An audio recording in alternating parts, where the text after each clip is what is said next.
Nation's musical station, but in person we have Blackie Lawless from W.A.S.P as my co-host for today's show. Welcome. What have you been up to today? I left New York City at 9 o'clock this morning, and I've been running around like a chicken with my head not on, and I'm here talking to you now. So now all the videos that we're playing in today's show are ones that you chose specifically. So we'll ask you a little bit as to why you chose each particular video, and we'll talk about your new album. Yay. All right. The new album, Headless Children. Is this another Blackie Lawless being a bad guy again? It's a very serious record. It's about serious subjects. I want the record to be taken seriously.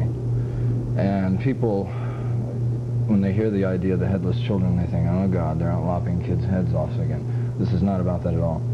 We took 2 years off to make this, and over the course of time, if you do what we've done and been where we've been and see the things that we've seen, you can't help but reflect or have it reflect in your music. I mean, the whole idea of the Headless Children was every time I would watch the news and I saw a plane loaded full of people getting blown up somewhere or some other catastrophe happening in the world, that's really what the Headless Children are all about. And I guess it's maturing as an artist. Are you succumbing to the pressure of people like Tipper Gore who are yelling and screaming about your lyrics? The PMRC, which sounds like a problem women have monthly, is, I want everybody to fall off the seats laughing now. They were using television as an electronic soapbox to spew propaganda, to create profile for a candidate, and it worked magnificently for them. They were never ever about censoring records. That's too simple. I mean, nobody really cares about that. I mean rock and roll never changed the world, nor will it ever. But were you not using rock and roll as your own soapbox, spewing off what you were singing about the, you know, women and the degradation of women, that kind of thing? No, it was never about degrading women or anything. I mean, we did a thing in the show where we used a girl on a rack, but it wasn't... Excuse me, you what? A woman on a rack. A woman on a rack. But it wasn't... Complimentary, perhaps? Well, come on, it wasn't, you know, a dig at women. It was, we thought it was theater. And I don't apologize for anything we ever did in the past. But the object of being an artist is to stir the minds of men. And I don't mean that as a chauvinistic remark. I mean mankind, or womankind in this particular instance. And unless you're doing that, unless you're saying something musically, lyrically, or you're touching people emotionally somehow, you are not an artist. You are a factory that makes records. Mm-hmm. And until you get to that point, then you are not an artist. Okay, I want to talk about your music more, but let's, what videos we're going to play now? We're playing Judas Priest and Motorhead. Tell me why you chose those two. No? Oh, we're just going to play Iron Maiden first? Okay, we'll play Iron Maiden first. Talk about Iron Maiden for a second. Steve Harris is a good friend of mine, and I think Maiden are one of the premier metal bands around. What's interesting is that I find that Maiden is a little bit like what you were talking about. They are very socially aware, very socially conscious. When they do their shows, they make a point of talking about suicide and other problems troubling young people, the same people that you are directing your songs at. Well, let's hope somebody gets a message. Iron Maiden for MuchMusic. Co-host here at Pepsi Power Hour. And so what did you think of, you know, the movie Decline of Western Civilization Part 2, Oh Look at the Face? Penelope Spheres directed this wonderful film on the state of metal. Oh yeah, it's wonderful. Now, let me just get, Chris Holmes' performance in that film was particularly sentimental. How did you feel about his performance? Penelope used to be a friend of mine, and when we saw it, there was two segments that were shot. There was a piece that he did earlier in the day, which was the part that was supposed to have been used, and then you have another section, which is what ended up in the film, of him goofing off in front of the cameraman. He was drunk. He was not drunk.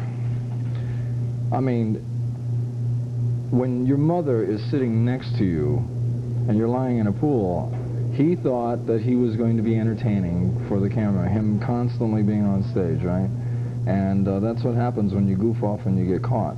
We tried to get it yanked from the film. Oh, really? And they gave us some jargon about how it had already been sent out and the prints were made.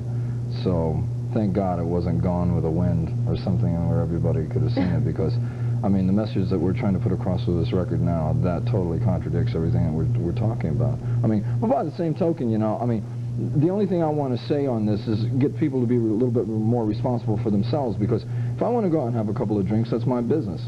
You know, I'm not going to change my lifestyle for anybody. But by the same token, I'm not going to get on a freeway out here somewhere and get in a car and go kill some man and his family. So if you're going to have a good time, just be responsible for yourself. Don't blow up the guy next to you. I mean, rock and roll's a great thing. You have a great time with it, but it's like the ocean. If you do not respect it, it will take your life.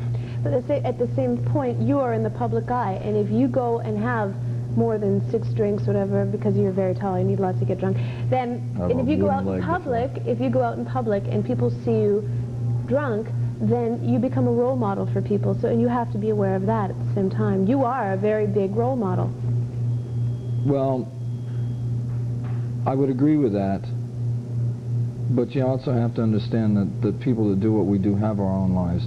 Let me say this, 95% of the people that do what we do don't realize the amount of responsibility that they have, because we don't think that we're special. We wake up in the morning and we put on our pants just the same way everybody else does, so therefore we don't think what we're saying is that important. But what happens is you do a television show, or some kid's out there in Radio Land somewhere, and he's listening to some rock god somewhere on the radio. He's believing every word that guy is saying. You know what's interesting is when I talked to you, now this is about 2 years ago, maybe even 3 years ago in our old building, you weren't as, perhaps, as responsible as this. You were still saying, well, yeah, I'm doing it. It's, you know, sometimes it's not so great, but it's not all that bad. You seem to have really changed your tune a bit here. Well, when you look back in your life, everybody has signposts in their minds that point them in certain directions. And when you, like I said, when you go to the places we've been and seen what we've seen, I had a girl come up to me in London about 3 years ago. London, England? And she says, I want to thank you for saving my life. And I said, excuse me? She goes, yeah. She says, I was a really bad junkie. And she said, there was a line in one of your songs. We had a song in the first album called B.A.D., which had nothing to do with drug abuse at all. And there's a line in the song that says, it's the bloody fix you do. And she says, I interpreted that as being very unattractive as far as slamming junk. She says, and I was really bad off. If it wasn't for that song, I'd probably be dead now. And I thought to myself, whoop, whoop, whoop, can't be having any of that now. You know, that's too much responsibility. You know, I just want to get on with my life and have fun. I couldn't get it out of my head. And I thought to myself after, I thought, here we did this and we weren't even trying. What could we do if we tried? It's not the only incident where things like that have happened, but you can't, like I said, go on. I mean, we're going on our 6th year of making records right now, and everybody starts at 0 when they get a record deal, and they go around. Some make a full cycle of 360s, most don't. But if you're lucky enough to make a complete revolution, it's like you're starting all over again. I mean, I feel in so many ways like everything is brand new for us again. Well, aside from making records, what do you do in your spare time? Do you have any funny hobbies? I have no spare time. Come on, you don't have any hobbies? Well, no, I'm getting in the horse business now. I've got a couple of Arabian stallions. There are 2 of 8,000 horses in the world. And you're breeding them? Uh-huh. Blackie Lawless, horse pimp. That's great. We have a couple of videos here with motorcycles. No, with motorcycles in them. Are you a motorcycle? You'd like those. A motorcycle rider? I have a 57 Panhead Harley myself. Yes, I do. Are you a careful driver? I'm still breathing. Okay. We have Judas Priest and Motorhead. Why'd you choose these two? I think that the Priest video, just from a technical point of view of a video, is really well done. And we were talking about the rack a while ago. The girl that is the principal role in this was our first rack girl. Her name is Pam. Cut! Go to video now! Don't give him any more airtime. Jeez, crap. Alice is here with me, and we were talking about 2.5 years ago, you probably don't remember this, about roles that people play in music. And I was curious, do you consider your role to be the hero or the bad guy? I've been asked a lot of things, but I've been asked my underwear size, all kinds of stuff like that, never anything like that. Public's perception would probably be antisocial. But then again, that's the essence of rock and roll, too. Rock and roll is about going against the grain. You know, it's like, I go watch a band, and if they ain't got that curl in their lip, they ain't gonna make it with me. They gotta be bad to be good? Something like that. You know, that's very good. Yeah, you guys should do some more of those. Okay. What bands do you like? What bands have you been listening a lot to? We were talking about Living Colour a while ago during the break. I think they're an important band because of what they're saying. And I would like to see, and I want everybody to realize this is not the flavor of the month coming out of us. I mean, I don't think, I keep saying this, but you can't see what we've seen and do what we've done without it having changed your life. And I could never ever see W.A.S.P and myself as well approaching a record quite the same again. So I think the more bands that have something constructive to say, I mean, hey, I still want to have fun. I mean, but why can't you have fun and say something as well? No reason. I'm into that. Absolutely. That's good. It's actually... For me. Yeah, okay, you got a point there. All right. What else do I want to talk to? Attack me now. All right, here we go. Your new album is... Well, you get out of that real quick, you know. It's like, I'm the boss, I'm the host, I'll do whatever I want. That's right. That's what you learn after doing this for years and years. But I don't want to go to video right now. We're not going to video. We're going to talk about the album again. Okay. So your new album, as you said, deals with some very important issues. And it's a thinking man's record, and with fun, but it's different than your other albums. You're progressing, you're becoming an artist. Now, how's that going to affect your live show? In your live shows in the past, you've used the rack, you've used the scraped out skull, drinking simulated blood, and you have... I didn't know what that was. Well, I didn't know what that was. Well, it was red stuff that looked like blood. It was a Jim Jones reject, you know. Would you like some cool? And it was, well, I know it's not real blood, but also the imagery that you're using is important, and then there was the buzzsaw codpiece. I choked on that a few times myself. So how's that going to affect your show now? What kind of props are you going to use? What we're attempting to do is to bring this album cover to life. And if we've got a shot of this somewhere around here, this album actually we do. CD. How convenient. What we're going to attempt to do is to bring this album cover to life with the desert in the back, which you can't really see on the CD box, but that skull is sitting in the middle of a desert, which is essentially a bottomless pit, and you see all these millions of people coming out of it, and in the front we have the party boys there, who are famous villains throughout history, and those villains will come forward on the stage. They will be three-dimensional. They'll be about 8 feet tall. And in the middle of the stage is the drum riser, and the drum riser starts levitating in the middle of the show and turns into a giant television set, about 10 feet. And behind that we will use rear screen projection. And you will then see how all these people became famous throughout the course of the show. And we want people to understand emphatically that this is not geared towards sensationalism. We're running a disclaimer before the show starts that it's like a trailer for a movie if a movie needs some setup or something like that, some explanation. Something to the effect that the lights will go out before the band comes on, and across the screen you will read, "Make no mistake, what you are about to see, the band in no way are attempting to glorify. If you do not learn from history, you are damned to repeat it." We will run that in the native language of every country we go into before the show starts. Because it's not just this, I mean, when we're doing Headless Children and Hitler's up behind me doing his speech at Nuremberg, I mean, that's going to get some people's attention. But you have to understand that this is not sensationalism. We were in Europe about 2.5, 3 months ago, and we were in Germany, and we told them that we were going to be doing this, and we wanted their reaction, and they were really happy to see it, someone drawing attention to this, because they had had their national elections 2 weeks before we were there. There is a new Nazi party there, and they won 13% of the national vote. I mean, these guys just don't get it. You know, I mean, how many times do you have to hit them over the head? That portion of the show in the song The Headless Children is where you will see that. But I think this record primarily deals with drug abuse, which is the single biggest problem we have, not just in North America, but in the world. Mm-hmm. And there is a specific song called Thunderhead, which is about a junkie. And I don't know if you've ever seen anybody shoot junk before, but it is not a pleasant thing. And in the middle of this song, the TV set goes back up again, and you will then see how this stuff is done.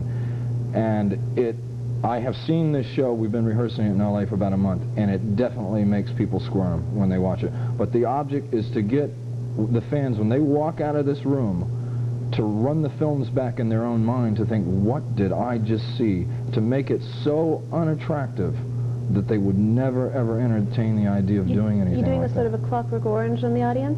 Well, I don't know about that, but the object is to create something that once they see it, they will never forget it the rest of their lives. When are you going to be playing live and where? We start, oddly enough, in all places, Belfast, Ireland on May 4th. We will do 2 months in Europe. We will come back to America for about 3 months. A second leg of Europe for another couple of months, then back to America again. Where does Canada fit in? Well, America, North America. Canada is part of North America, well, correct? There's still Unless somebody pulled something on me since the time I left here, you know. Okay. The kid gets defensive here. Including Canada in both of those legs. And then we will do a 5th leg in Japan, and that'll take us somewhere to around Christmas. How does the Japanese react to your shows? Satellites changed everything. I mean, you know, the fans are pretty much the same everywhere in the world. Everybody thinks they're different because they're in a different part of the world, but they're really not. Because in the last 15, 20 years, satellites changed everything. A kid in Egypt knows what's going on the same day in Paris. A kid in Paris knows what's going on in Wichita, Kansas later that afternoon. They so just they don't really understand the words, though. Well, yeah, but they get the drift. You'd be surprised. I mean, English is the universal language, so it translates pretty well. Okay, video's coming up now. What are we playing here? I give up. ACDC and Helix. You said you chose Helix because they're friends of yours? Oh, yeah, the Helix boys will always have a place in my heart because we did our very first North American tour, including Canada, with them, and we really had some fun, and I wish them well wherever they're doing or wherever they're at. And ACDC? Don't know shinola about those guys. But you just like them? I just like them, yeah. You know? I mean, you have to be a communist not to like ACDC. I agree, 100%. Boy, you're so American. Here it is, ACDC on MuchMusic's Power Hour. Blackie Lawless is still here, sticking it out. Okay, here's the question. Really, you've been beating up on me pretty good here. 3 rounds so far, you're winning. Are we? No, I'm just kidding. I thought we're pretty much tied. You're doing pretty good. No, I'm struggling for a rookie. It's okay. Okay. You have said that you think that people in rock and roll should just retire gracefully when they've reached their pinnacle of success. The Who has just announced their new tour. How do you feel about that? You're asking the wrong person there because I'm very biased towards them. So, I mean, they could do just about anything, and I would probably get down and worship at the foot of the master. So, I'm really not the right guy to ask that. Well, then you're the right guy. So you think that the tour is a great idea? For me personally, but I can't speak for everybody else. You know, I mean, some folks might say, you know, that when someone reaches a certain point, the Stones, I mean, there's a lot of people that might fit in this classification that maybe shouldn't do it anymore. I mean, I'm not passing judgment here. I'm just considering the possibilities. You did a cover of their song, The Real Me. Have they heard it? Mm-hmm. Have you heard from them? Mm-hmm. And what'd they say? It was very, very nice. When we were in London a couple of months back, I sent a copy of The Real Me to Peter Townsend, and I thought, I'm never going to hear from this guy, right? You know, it's like, you know, yeah, we recorded that back in whenever, you know. And he sent me a letter, and it said that he very, very much liked it. And he said a couple other little technical things about it. And at the bottom of the letter, he signed it, Love, Pete. And I got to tell you, it made my day because I learned my craft of writing lyrics from this man. If he's not the best lyricist that rock's ever seen, then he's definitely one of them. Very interesting. Now, he has changed his career from being a rock and roll. I mean, you know that he's admitted that he's almost deaf now? Yes.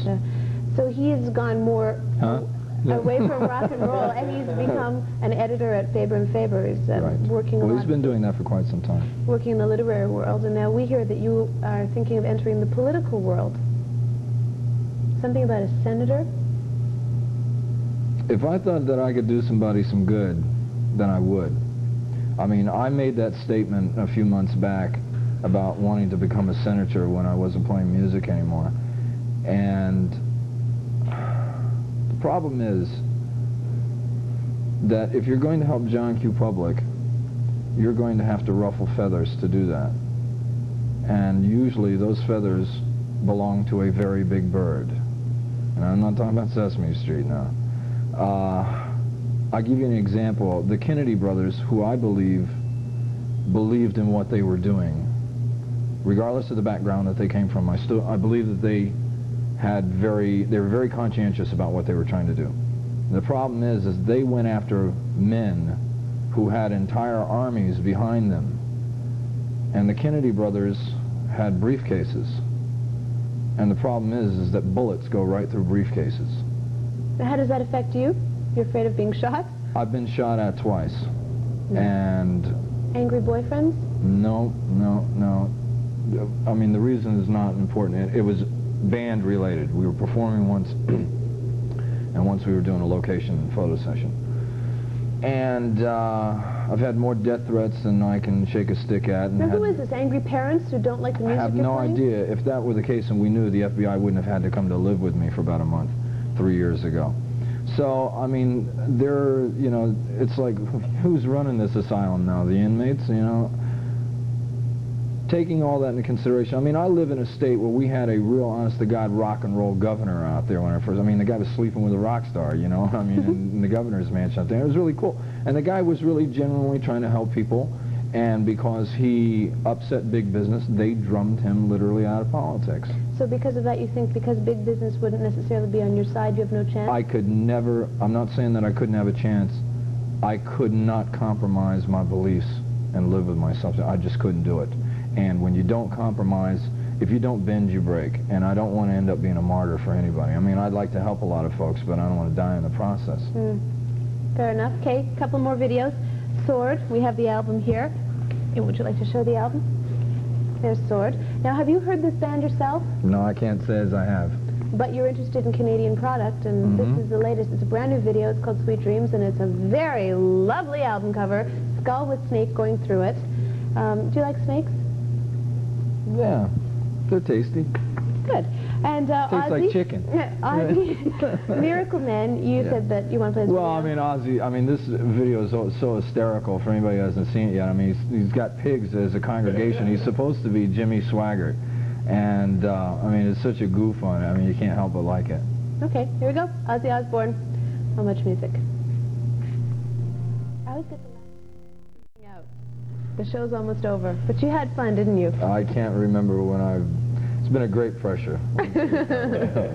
We're going to give away copies of your CD and cassette and a T-shirt as well. Here's the CD. We saw it before, so we won't dwell on it too long. You can hold on to that. And then this is the T-shirt. And then we have also a cassette to give away. Now, what we have altogether are 7 or 10?